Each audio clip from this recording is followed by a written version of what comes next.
everyone, my name is Veelia, and today I'm very excited to bring you Heroic Goroth from a Restoration Shaman point of view.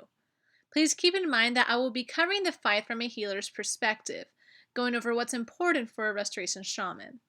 I hope that you find this video enjoyable, and make sure to give the video a thumbs up if you found it helpful. Let's begin.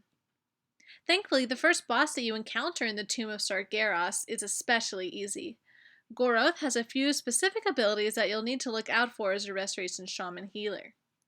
The first mechanic will be Infernal Spikes. These are large pillars that spawn out of the ground, doing damage to anyone standing on top of them and knocking them back. They spawn under ranged DPS and healers, so make sure that you spread out equally across the room.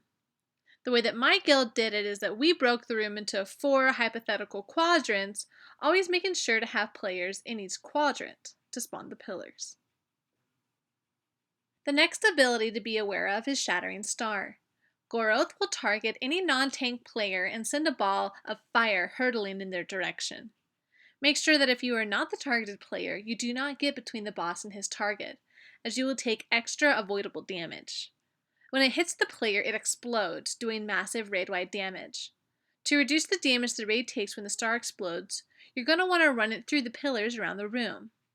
Therefore, all you need to do if targeted by this is stand behind 1 or 2 of the pillars.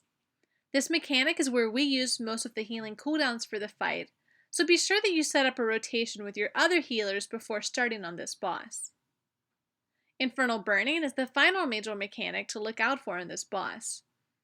When Goroth reaches max energy, he will release a huge AoE, knocking down all the pillars in the room.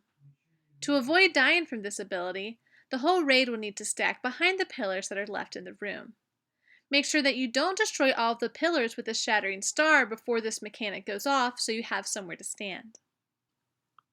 There are a few more minor mechanics to look out for as a healer on this fight.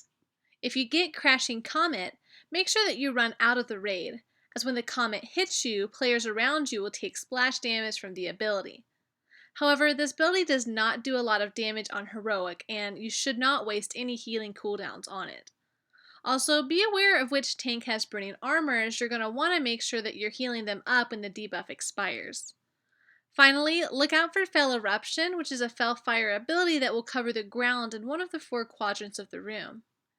If the Fell Eruption hits a pillar, it will destroy the pillar.